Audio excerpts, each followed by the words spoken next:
So over the past couple of months, there have been a lot of talks about the Boston Celtics and Kyrie Irving. A lot of them are was swirling around the Anthony Davis potential trade. Um, Last year, when we were talking about Anthony Davis and Anthony Davis potential deal, I was more excited about it. You know, it was more of a possibility then. Then when we get to this year, after last year's playoffs, and I saw Anthony Davis play as well as he did, I grew more and more skeptical about the possibility of Anthony Davis coming to the Celtics or it being an easy deal to make. Because no deal is easy, but some are easier to make than others. And I believe the deal that the Boston Celtics did about 10 years ago with the Kevin Garnett and Ray Allen deal, that was a little tougher to work out because you had to convince Minnesota and Seattle at the time to take a bunch of no name players and a whole bunch of draft picks for two future Hall of Famers. I'm not going to say in their prime because when they came to Boston, the first year was like their last good year. And then slowly each year they started to decline as they were slowly but surely pushed out the league. And I think the Celtics were able to get them at the back end of their career, but it was the best time to get them.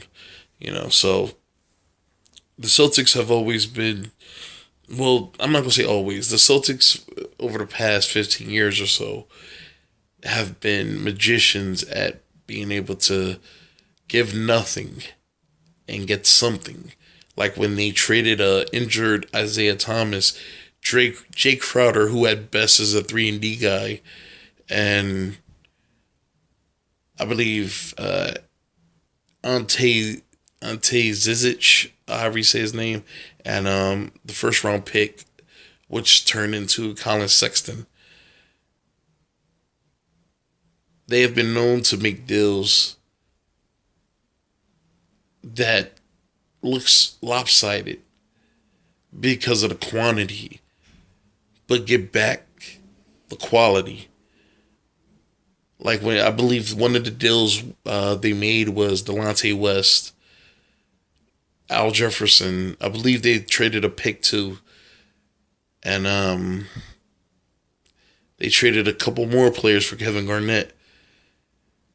Now, one of the deals they made with the deal they made with Seattle was they sent the second overall pick to Seattle, which turned into Kevin Durant. Seattle was the only team that was able to actually do anything with what Boston gave them because, you know, them getting Kevin Durant was the foundation to build what would later turn into a super team before anybody even realized it was. So Boston has always been able to make deals that benefits them mostly. Sometimes it may benefit the other team, but it benefits them more. Now, the reason why I'm starting this video is because the conversation that came up this year, there's been a lot of talks about the Celtics. The Celtics don't look as good as everybody advertised. Kyrie Irving, he may not be the lead, he may not be able to lead this team to a championship. Why did he leave LeBron? Are they going to get Anthony Davis? What are they going to do about Kyrie's impending free agency? What's going to happen? All these different storylines are swirling around this team, which I believe is a major distraction, especially when you're talking about Kyrie's free agency, potential free agency. I believe Kyrie will leave. I believe he will leave because, like he said, I mean, some people have almost convinced me that talking about calling LeBron was a way for him to try to reach his teammates, to get them to fall in line under his regime. And I've always defended Kyrie because I've always said people like to say, "Oh, he was a winner until Kyrie got there." I mean, until LeBron got there. But Kyrie has never. When LeBron got there, Kyrie was a kid. I mean, shit. It took LeBron his third year to get his team to the playoffs. So For LeBron to come near, I believe Kyrie's third year in the league, and then everybody act like LeBron saved him. Who knows what that year would have turned out to be?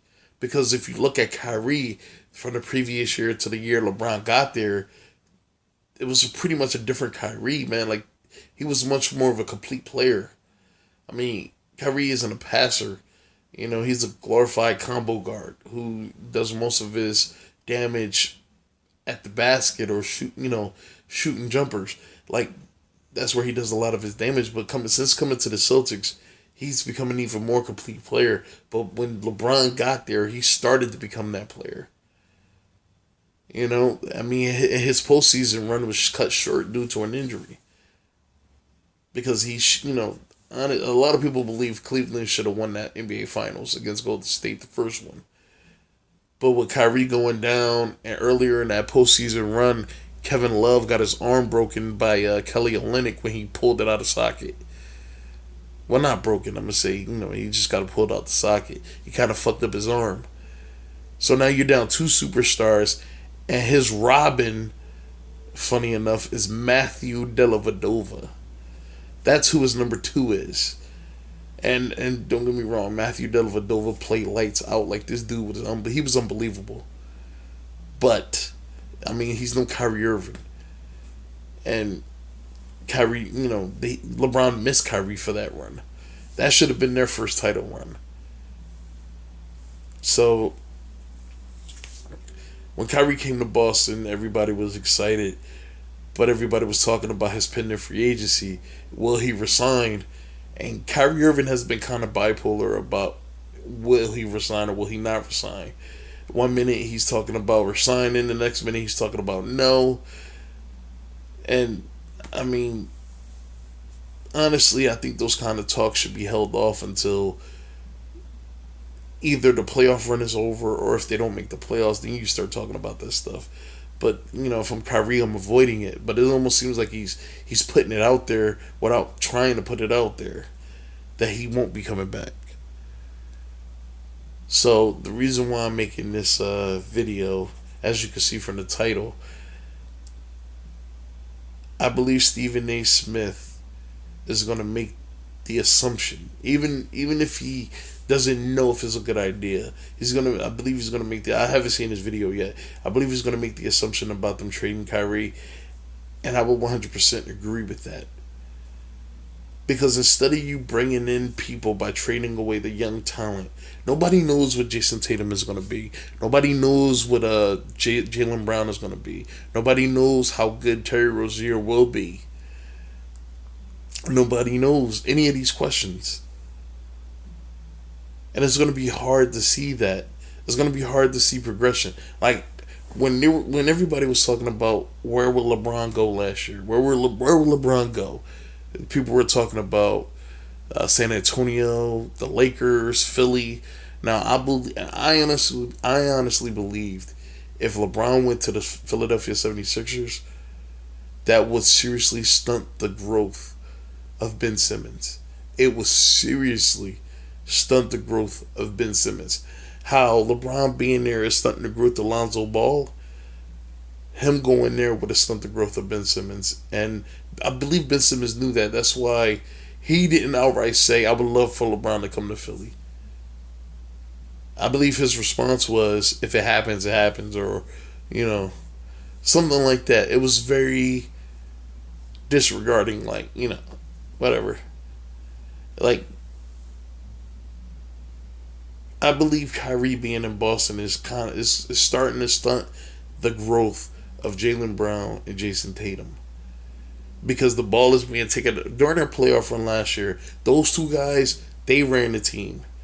I believe Al Horford was the leader. He was the one. He was the vet that kept them under control, which helped them. But I believe Jason Tatum and Jaylen Brown, they were the motors. They were the motors that got that running. Terry Rozier was nothing but an energetic guy who would just run around shooting a whole bunch of jumpers, and for a huge chunk of the postseason they were falling. Like in the Milwaukee series, they were falling. That's why people thought it was great shots and they thought he was good. But then in Cleveland, you started to see how his real talent shined through. That's why I believe, Terry Rozier at the most would be a great supporting guy. He would be a great backup point guard on the championship team. In no way do I think he's the starting point guard on the championship team. He takes too many bad shots. I believe the Celtics team as a whole takes bad shots. That's why I'm putting off a claim for Brad Stevens as the best coach in the NBA, is because he even came out and said, I just let them go out there and I let them play. And most of the time they look like chickens with their heads cut off. And I believe they're still young, they will get it together, but you have to teach them. You have to keep them in line. You have to teach them how to play with each other. You can't send 5 guys out there and just expect them to figure it out on their own. They're not. That's why they lost to LeBron last year. It looked like there were just 5 guys out there going out there trying to do the job of one team, but they were 5 individuals playing together. That was it. They looked like 5 individuals playing with each other. They didn't look like a team, even though that's what you set them out there as. So, and I thought with them getting Gordon Hayward back, that would provide some solid elite scoring, and with them getting Kyrie back, it will provide them with a point guard that can set the standard, and they can learn from that. But I don't see any growth. I see regression this year. Now, a lot of people chalk it up to Jason Tatum and Jaylen Brown not being as good as advertised.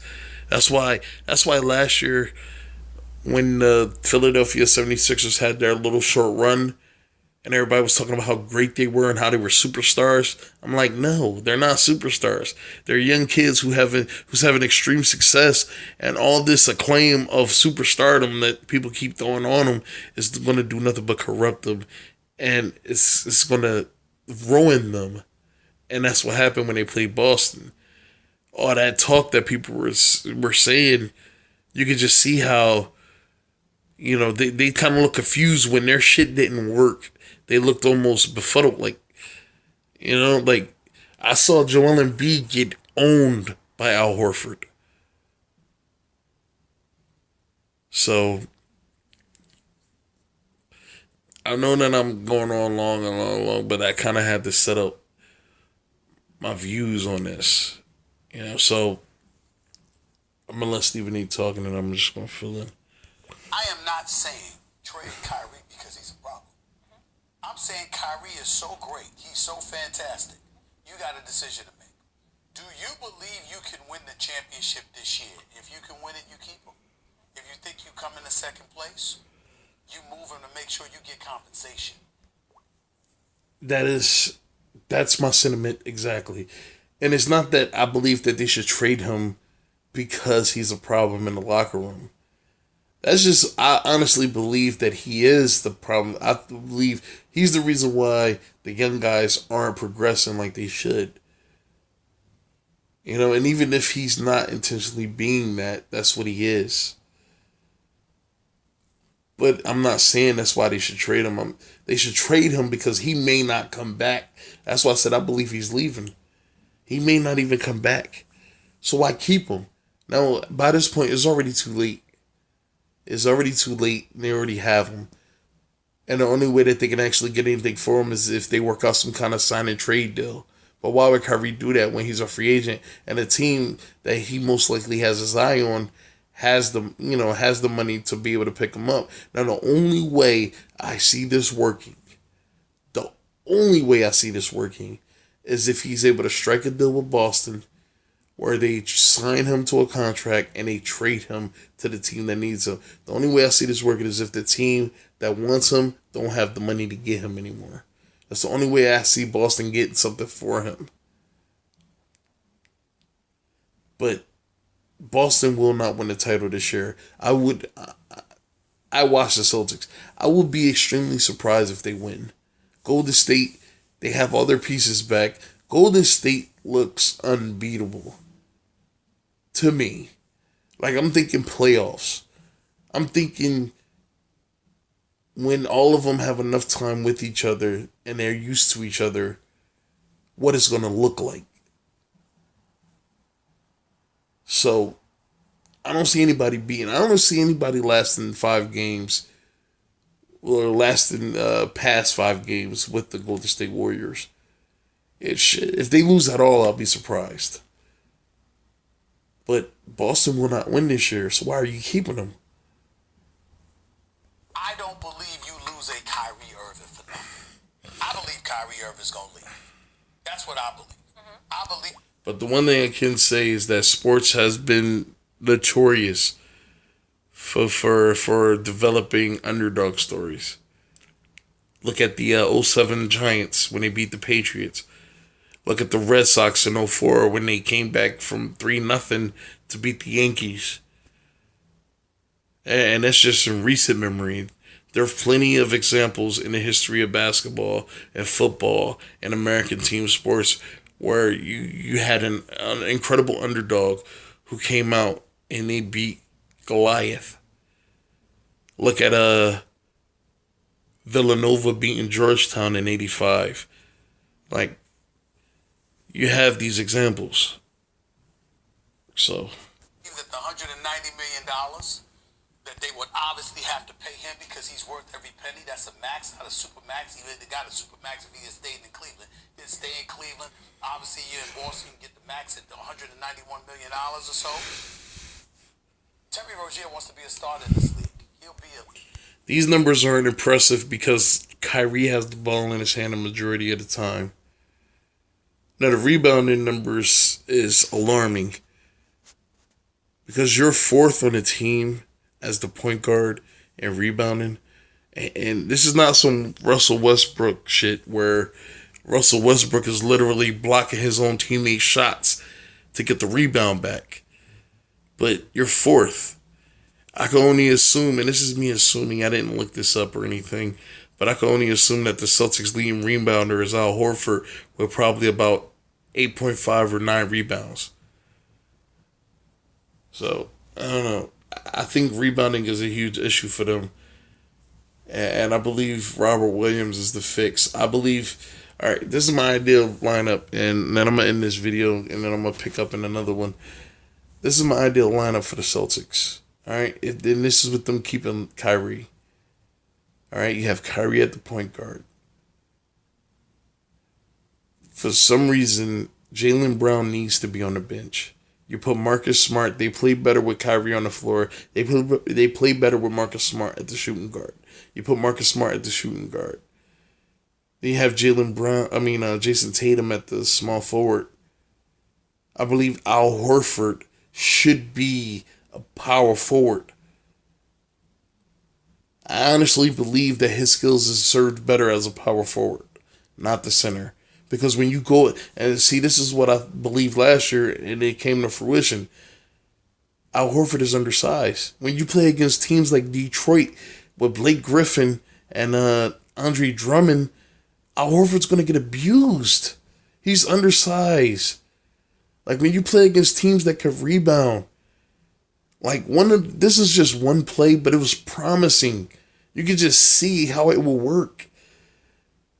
The New Orleans Pelicans we played the New Orleans Pelicans. I don't know who was home, but Robert Williams was in the game. Anthony Davis went up for a dunk.